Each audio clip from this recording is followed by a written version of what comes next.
Aujourd'hui, nous allons discuter un sujet assez important et surtout passionnant, c'est le deep work ou le travail en profondeur. C'est un concept que j'ai découvert dans ce livre.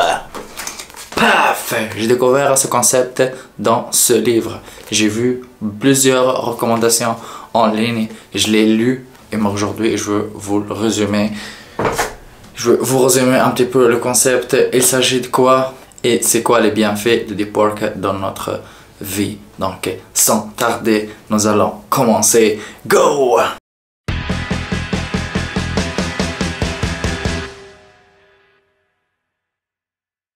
Le travail en profondeur est une activité professionnelle menée dans un état de concentration absolue qui pousse vos capacités cognitives jusqu'aux leurs limites. Ces efforts créent de la valeur et améliorent votre savoir-faire et sont difficiles à reproduire. Le travail en profondeur est nécessaire pour extraire de vos capacités intellectuelles toute leur valeur jusqu'à la dernière goutte. Le terme deep work ou travail en profondeur a été déployé la première fois par l'écrivain du livre Cal Newport. Mais attention, c'est juste le nom ou le terme utilisé pour nommer le concept qui a été inventé par l'auteur, mais pas le concept en soi. Le deep work ou le travail en profondeur, c'est lorsqu'on tombe dans un état de concentration absolue. On veut résoudre des problèmes assez complexes. Lorsqu'on veut trouver des solutions assez poussées, il faut qu'on entre dans un état de deep work. Ce qui fait la différence entre un professeur de mathématiques normal qui donne son cours et ses examens, il corrige les examens et il donne des notes, il rentre chez lui, et un professeur de mathématiques qui gagne le prix Nobel, c'est le travail en profondeur. L'auteur de ce livre nous a raconté dans son département de l'université où il travaille, il y a des personnes qui publient plus de travaux de recherche, il y a des professeurs qui publient plus de travaux de recherche que d'autres, et il est allé vraiment les observer et regarder c'est quoi leurs habitudes au travail. Et il a remarqué que ces professeurs-là s'enferment souvent et ils restent comme là à fixer un problème à résoudre. Et là, il a pensé qu'il y a quelque chose qui se cache derrière tout ça. Il a appelé ça, il a baptisé ça le deep work ou le travail en profondeur. Le deuxième concept, c'est le travail en profondeur est rare. À cause de la technologie et les réseaux sociaux et les multitudes de notifications qu'on reçoit chaque jour, le travail en profondeur est rendu assez rare. Pourquoi? Parce que pour plonger dans un état de deep work, il y a beaucoup de travail à faire. C'est un processus assez compliqué de plonger avec ta concentration totale dans une tâche cognitive pour trouver une solution à un problème et pour avoir des résultats à grande valeur. C'est quelque chose d'assez compliqué et demandant. Et n'importe quel bruit ou n'importe quelle, par exemple, notification d'un courriel, quelqu'un qui cogne notre porte, ça peut facilement nous faire sortir de cet état de deep work. Le processus de deep work est un processus assez fragile et assez compliqué à trouver. Pour un débutant, pour se trouver dans un état de deep work, ça lui prend beaucoup de pratique. L'auteur a également mentionné que on peut rester dans cet état. Un être humain normal, il ne peut pas rester plus que environ maximum 3 à 4 heures par jour dans cet état de deep work ou de travail en profondeur. Et il suggère que les personnes qui font des tâches cognitives assez poussées, comme les personnes qui font de la recherche à l'université, les ingénieurs, les mathématiciens, les professeurs, les programmeurs, de prendre 3-4 heures par jour, de s'entraîner à prendre 3-4 heures par jour de concentration totale et s'isoler de tout ce qui est notification. Bien sûr, c'est difficile dans l'ère moderne de s'isoler, surtout lorsqu'on travaille dans un espace où il y a beaucoup de bureaux, beaucoup de collègues et on doit interagir, bien sûr, c'est très important avec nos collègues, échanger les idées. Il donne plusieurs exemples. Il donne des exemples des personnes qui choisissent le matin tôt et arrivent à leur bureau, par exemple vers 6h, 5h le matin. Il va essayer de se concentrer à résoudre les problèmes complexes de son travail pendant les 2-3 premières heures de travail. À partir de 8h, là, il va commencer à rentrer dans des réunions, tout ce qui est superficiel, tout ce qui n'est pas profond. Également, l'auteur a fait la différence entre deux types de tâches. Les tâches superficielles, comme je viens de nommer, et les tâches profondes. Par exemple, penser à une solution ou débugger un code ou essayer de trouver de l'imagination. Tout ça, c'est des choses qui prennent du travail en profondeur. Par contre, tout ce qui est courriel, réunion, des appels, tout ça c'est des choses ou c'est des tâches superficielles. L'auteur il nous conseille fortement d'exécuter ces tâches superficielles durant les heures normales comme de 8h à midi ou de 8h à 14h et prendre plus le fin de journée ou le matin très tôt, et on peut être beaucoup moins, les chances pour être distrait sont beaucoup plus minimes. Donc c'est pour ça que l'auteur nous a conseillé de bien choisir ces heures-là. Le travail en profondeur est significatif.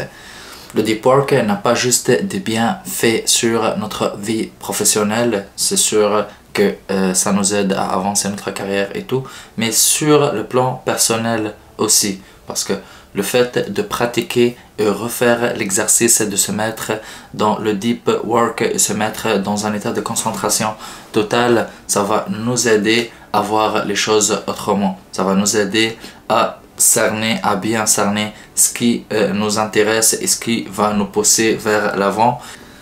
Ça va nous aider à faire la différence entre les choses importantes sur lesquelles on doit focaliser et faire un travail en profondeur pour les améliorer, et les distractions qu'on doit vraiment s'en débarrasser ou en garder le minimum dans notre vie.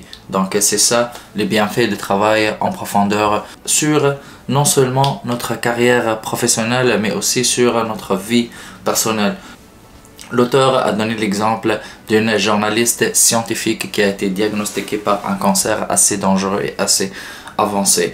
Cette écrivaine ou journaliste, elle a décidé de focaliser sur sa vie normale, comme le marche qu'elle fait une fois par jour dans le parc du quartier, ou le martini qu'elle prend chaque jour vers 18h30, et ses travaux de recherche qui les passionnent vraiment beaucoup.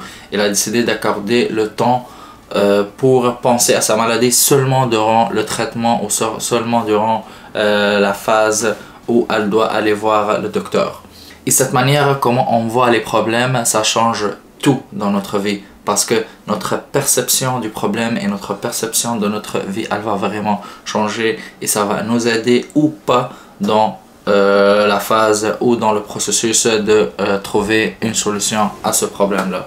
Si cette personne a décidé de focaliser toute son attention sur la maladie et sur si elle va dépasser ça ou non, elle va vivre triste, elle va voir tout est sombre et elle va finir par lâcher prise sur le moyen long terme. Mais en se focalisant sur quelque chose qui nous rend plus heureux, on va vivre heureux. C'est vrai que ça va être la même situation. On est en maladie, on est en état de maladie, mais on va être plus heureux, on va voir des fleurs, on va voir des bienfaits et on va voir même remarquer notre amélioration durant le processus de traitement, et ça va vraiment nous aider à avancer, à vouloir encore continuer le traitement pour combattre et pour gagner contre cette maladie. Donc notre manière, comment on voit les choses, elle change tout. Là, cette personne a décidé de se focaliser sur des bonnes choses et se concentrer sur ses travaux de recherche, sa marche et son martini de 18h30. Une autre personne qui aura la même maladie et même une situation moins grave que ça, elle va paniquer, elle va se concentrer sur cette maladie-là, et dans ce cas, ça va aller dans une direction non désirée. Dans ce cas-là, on va entrer dans un cercle vicieux de pensées négatives qui ne va jamais aider la personne qui a cette maladie. Et comme l'auteur le dit, pour arriver à faire ou appliquer le travail en profondeur dans notre vie, il faut vraiment faire des sacrifices parce que là, on est comme addict à tout ce qui est notification, tout ce qui est réseaux sociaux, tout ce qui est courriel dans le travail, des messages sur Teams. Il faut s'habituer, c'est comme adopter cette habitude-là, c'est quelque chose de assez difficile de l'appliquer d'ailleurs et assez difficile d'être consistant aussi. Donc, la première étape ou la première fois qu'on essaye le deep work, c'est l'étape la plus difficile ou c'est la période la plus difficile. Mais à force de pratiquer, on peut réussir à entrer dans l'état de deep work pendant par exemple 30 minutes, pas plus. Après ça, on peut monter 45 minutes.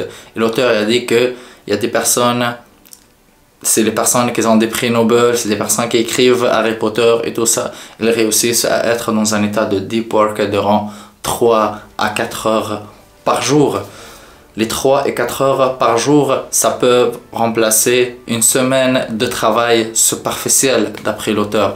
Puis il dit aussi que un employé normal qui travaille dans une tâche cognitive, si on veut regarder combien de temps, c'est quoi le pourcentage qu'il est vraiment là en mode solution, c'est vraiment horrible. C'est comme le 10% de temps payé, c'est juste le 10% de temps payé qu'il est en mode solution. Le reste est en train de faire des tâches superficielles qu'on peut le déléguer facilement, comme répondre à des courriels et répondre à des invitations de réunion. Donc l'auteur aussi, il est conscient, puis on est conscient de l'importance de répondre à ses courriels, entrer en contact avec ses collègues dans des réunions et tout ça, parce que ça nous enrichit.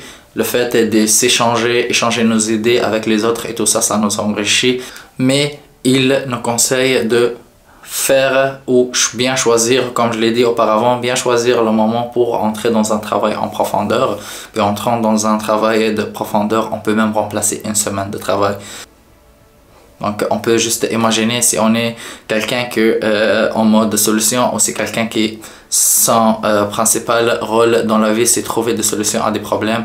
Imaginez que cette personne-là est en travail en profondeur 3 heures par jour. Imaginez l'efficacité puis qu'est-ce qu'il peut réaliser puis jusqu'où il peut y aller. Et l'auteur y a lié le deep work avec le succès et l'épanouissement. On va souffrir, on va pas réussir à l'appliquer au début, on va avoir des doutes et tout ça, mais le fait de l'appliquer bien comme il faut et être consistant, ça va nous mener vers le succès et le haut de la chaîne alimentaire de notre domaine.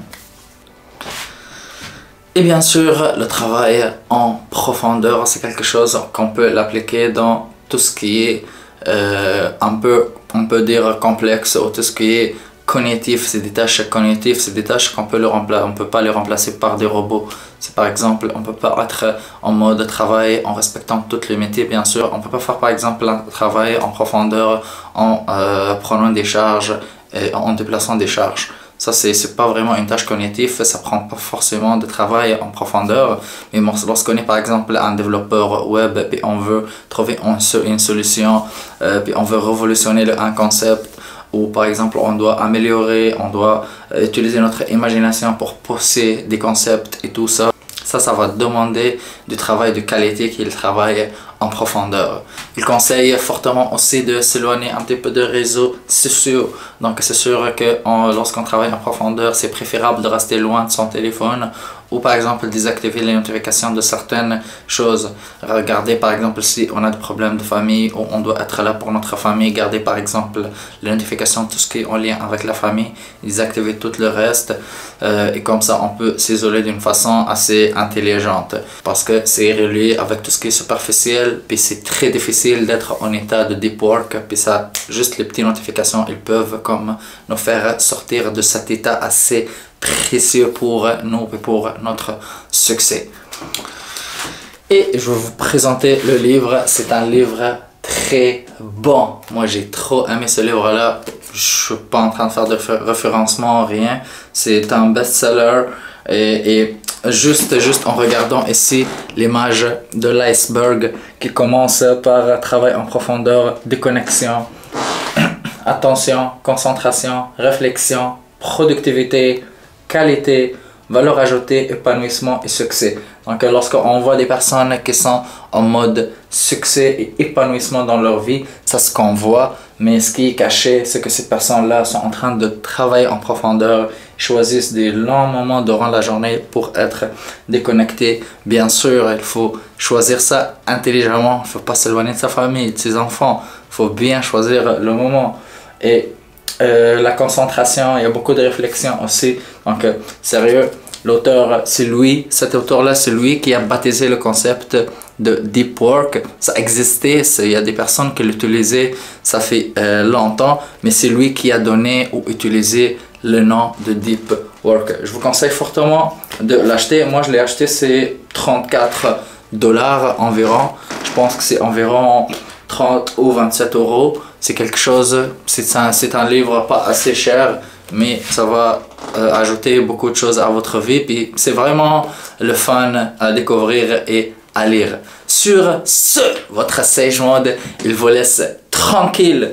Puis n'oubliez pas de commenter, mettre un j'aime pour supporter ma petite chaîne qui va devenir grande. Donc salut, à la prochaine. Ciao!